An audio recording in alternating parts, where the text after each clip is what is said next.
If you have been wondering what grains you can include in your meals every day that are really healthy and nutritious and does not cost you a lot of money, then look no further, because millets are here to save your day and also your pocket. And by the time you are done watching this video, you will be truly amazed at how environmentally friendly these grains are. Hello and welcome to our channel Happy Belly Fish. My name is Shrikant Singh, and today I'm going to show you some facts about millets and what you can do with these amazing grains. To put it simply, millets are grains that can replace your rice and wheat in everyday meal, which means you can eat them.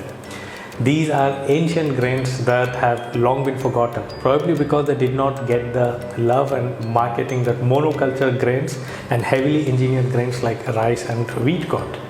For instance, up until the Green Revolution in India in the 1960s, millet accounted for over 40% of grain production, and the numbers kept declining over the years.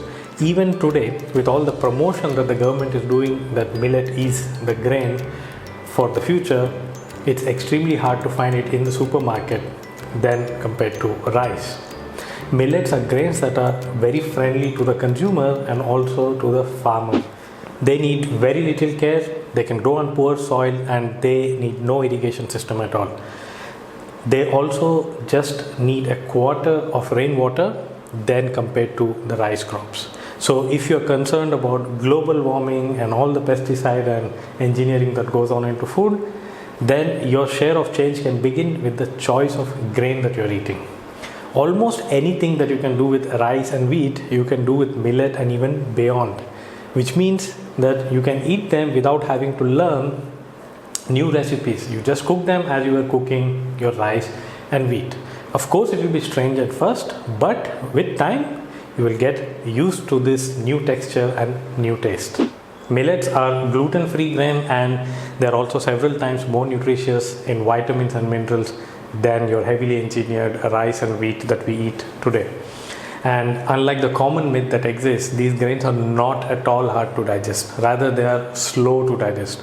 Millets have a low glycemic index, and that makes them an excellent choice of nutrition for Weight Watchers and also for people who are diabetic. Millets have a lot of fiber in them. So this is one thing that's missing in modern diet a lot, fiber. So adding millet to your everyday meal can actually solve the problem to a great extent. Now that you know how good these grains are, it would also be good to know some common types of millets. After all, not all these types of millets may be available where you are staying. So some of the common types of millets that you must know, which are probably available in your supermarket, are finger millet, foxtail millet, sorghum, teff. You must have heard about teff. This is like the new superfood kind of thing. Pearl millet, little millet, barnyard millet, broomcorn millet, and kodo millet. And I'm pretty sure there are also a lot of varieties which are not as popular as the ones that I have just told. Now, before we move on to the part where I will talk about how to use these grains, don't forget to like and subscribe, as your support is essential for us to keep going. We have several videos on our channel that will even get the laziest of the cooks feel inspired. Also, do check out our website happybellyfish.com, where we are changing the world one challenge at a time, be it from meal planning to how to master the use of spices and make your food taste better than your wildest imagination. There is also a free spice guide that you can download from the link in the description of this video below. Now, how do you use this grain? Millets are available as whole grains and also as flour, just like rice and wheat.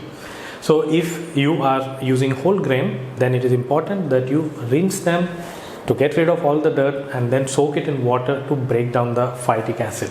Now, phytic acid is an anti-nutrient, but if you don't want me to talk like a nerd, then remember to soak any grain, not just millet, for at least 30 minutes or possibly even more. And after you are done soaking, discard the water and rinse it once more and then cook it in water. You don't have to wash it very vigorously like in a washing machine. A gentle nudge will do. Now, this is a tip for the beginners. For most grains that you will cook in an open pot like this, the ratio will be 1:2.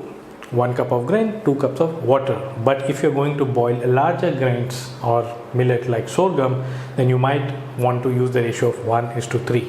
1 cup sorghum, 3 cups of water.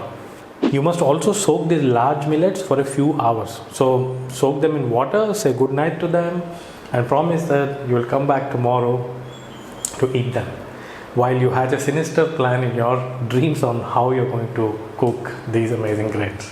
So this boiled millet can replace rice in your meals, and you can have it with curry.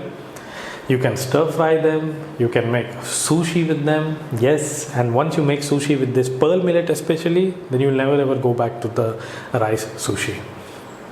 You can add them to your salad just like how I'm doing. Make sure you add some balsamic, some vinegar, and also some seasoning oil like olive oil. If you want to keep it very simple, then you can add some seasoning spice like zatar or dukkha, and make this simple boiled millet extremely flavorful. And these are just like simple ways. And this is something that I teach at Happy Belly Fish to my students, that eating healthy does not have to be complicated. It can be done in very simple ways. If you are aware of idli and dosa, the famous South Indian steamed buns and savory pancakes, then you can use millets instead of rice as the ingredient for the ferment. Now let's look at millet flour, and you will find a lot of inspiration here from gluten-free recipes.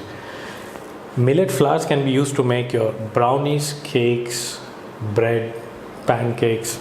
You can make flatbreads like tortilla, naan with millet flour.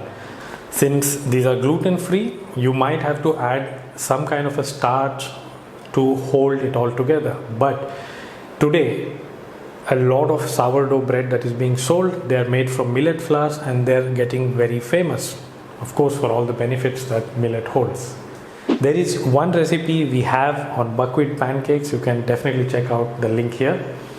And if you are somebody who is into Ethiopian food, then you might know injera, and if you're not, then you must try Ethiopian food. You will totally love it. Now injera is something that is made with fermented teff flour, and it is a level up. So if you want to level up your game, you want to kind of make more complicated dish, then injera is where you can start.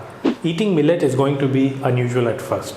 If you're going to suddenly replace your rice and wheat, you might even find it difficult. But if you do it one millet at a time and make one day of the week for millets, then this journey might be easier. Millet is your answer to a simple way to a healthier lifestyle, and a better choice for you and also for the planet. I would be very happy to know in the comments what type of millets you get in your surroundings, and if you have been using them, what have you tried so far. And I will see you soon in the next video.